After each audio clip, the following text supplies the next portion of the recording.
आज देश खोखले भाषण नहीं सुनना चाहता, देश जवाब चाहता है, तसल्ली चाहता है कि सच उससे छिपाया नहीं जाएगा।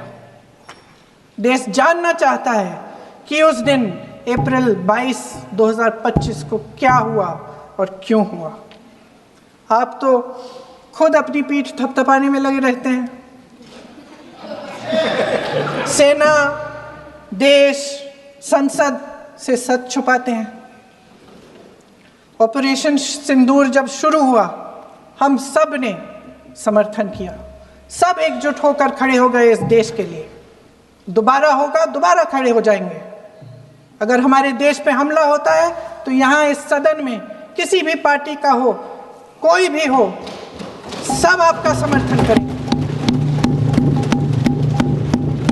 और हमें अपनी सेना पर गर्व है कि उन्होंने इस बार भी दृढ़ता से लड़ाई लड़ी, धैर्य से लड़ाई लड़ी, वीरता से लड़ाई लड़ी। लेकिन इस ऑपरेशन का सिंदूर का क्रेडिट, उसका श्रेय तो हमारे प्रधानमंत्री जी चाहते हैं। सही भी है, ठीक है, सही है, श्रेय ले। ओलंपिक्स में हमारा मेडल आता है, उसका भी श्रेय लेते हैं। लेकिन सिर्फ श्रेय लेने से नहीं होता नेतृत्व, जिम्मेदारी भी लेनी पड़ती है।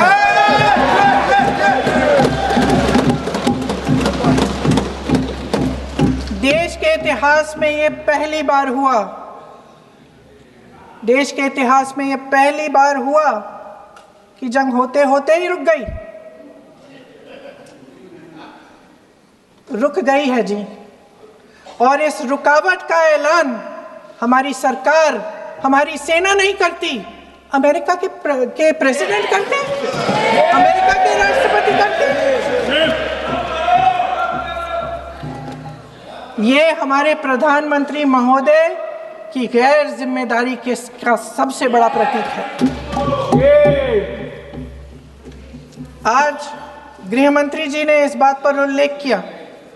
उन्होंने कहा, उनके शब्दों में उन्होंने कहा कि पाकिस्तान के पास शरण में आने के बजाय कोई चारा ही नहीं था। आपने शरण दिया क्यों? वो आते हैं आपके देश के अंदर, लोगों को मार डालते हैं और आप उनको शरण दे रहे हैं। क्यों दिया शरण? इसका जवाब क्यों नहीं दिया एक भी भाषण में? जैसे ये बात उठी, शरण की बात की, हमारे गृह मंत्री जी ने इतिहास में चले गए। नेहरू ने क्या किया, इंदिरा गांधी ने क्या किया, यहां तक कि मेरी मां के आंसुओं तक चले गए। लेकिन इस सवाल का जवाब नहीं दिया कि ये सीज फायर हुआ क्यों, ये जंग रुका क्यों, और तब क्यों रुका जब दुश्मन के पास कोई चारा नहीं था हमारे श्रेय में आने के बजाय। क्यों रुका ये जंग? इसका जवाब नहीं दिया। धन्यवाद। आप देंगे? अगर हम ऑपरेशन सिंदूर की बात करें तो ये सिर्फ टेरर लॉन्च पैड्स को ध्वस्त नहीं किया, ये पूरी की पूरी तरीके से पाकिस्तान के हौसले को ध्वस्त कर दिया है। लेकिन एक आश्चर्य की बात है मैम, और आश्चर्य की बात यह है कि हमारे दुश्मन देश में एक युवा नेता है और एक युवा नेता हमारे विपक्ष में है। दुश्मन देश का सदन अलग है, हमारे देश का सदन अलग है, वहां के नेता अलग है, यहाँ के नेता अलग है, पर इनका सवाल एक ही है। विपक्ष का सवाल और दुश्मन देश के नेता का सवाल एक कैसे हो सकता है? मैं विपक्ष के साथियों को चुनौती देती हूँ कि अपनी राजनीति से ऊपर उठ करके कभी राष्ट्र हित की सोचनी चाहिए। अगर सरहद पर सेना लड़ रही होती है तो उनसे सवाल नहीं पूछे जाते, उनको सलामी दी जाती है। अगर विपक्ष की बात सुबह से सुने जा रहे हैं और उनकी बात को ध्यान से सुने तो वो बार बार कह रहे हैं कि सरकार ने सरेंडर कर दिया, सरकार ने सरेंडर कर दिया। सरेंडर से इनका विशेष लगाव इसीलिए भी है क्योंकि इतिहास गवाह है इन्होंने कितने बार विश्व के सामने भारत का सर झुका दिया है। 1962 में 14,500 वर्ग मील जमीन पर कब्जा कर लिया था। अमेरिका के तब के राष्ट्रपति ने कहा था कि भारत हमसे भीख मांगते हुए आया था। 1971 में वेस्टर्न मीडिया ने प्रधानमंत्री के बारे में जो भी कहा हो, उन्होंने हमारे देश के बारे में, भारत के बारे में कहा कि भारत एक धोखेबाज देश है और भारत नागरिक धोखेबाज लोग हैं। ये था भारत का इमेज आपके शासनकाल में। 1985 में CIA के क्लासिफाइड रिपोर्ट्स है कि विदेशी तंत्र भारत की सरकार को चलाती थी। इनसे जवाब मांगिए। 2001 विश्व के सबसे बड़े लोकतंत्र के सबसे बड़े मंदिर पर हमला हुआ और ये लोग चुप बैठे रह गए। 2008 मुंबई अटैक, पूरी तरीके से देश को झंझोड़ दिया गया, पर इन्होंने कभी नहीं जवाब दिया। अगर आज आतंकवादियों को जवाब दिया है तो वो हमारे यशस्वी प्रधानमंत्री श्री नरेंद्र मोदी जी की सरकार ने दिया है।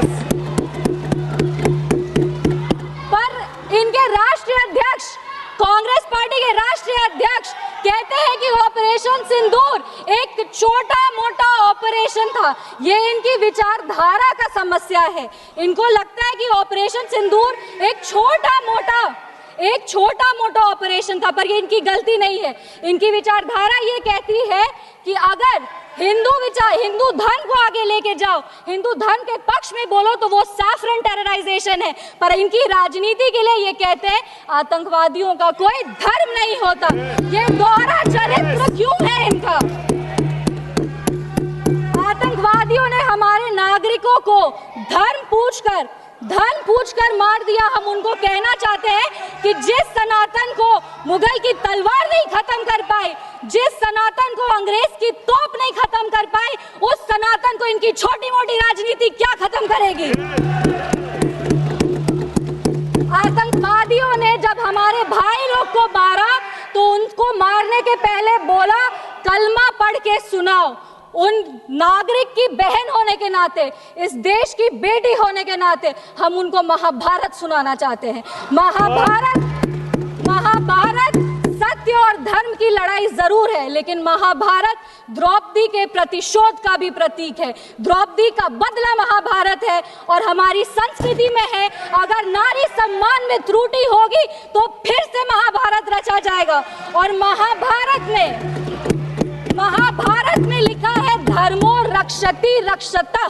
जो धर्म की रक्षा करते हैं, धर्म भी उन्हीं की रक्षा करता है। विशेष रूप से हम धन्यवाद देंगे हमारे यशस्वी प्रधानमंत्री श्री नरेंद्र मोदी जी का, जिन्होंने ऑपरेशन सिंदूर का नाम ऑपरेशन सिंदूर रखकर पूरी दुनिया को बता दिया है कि एक चुटकी सिंदूर की कीमत क्या होती है। और जिसने हमारी महिलाओं के, इस देश की बेटियों के, हमारी बहनों के सिंदूर को उजागर किया, उसको हमारी सरकार ने, हमारी सेना ने मिट्टी में मिला दिया है।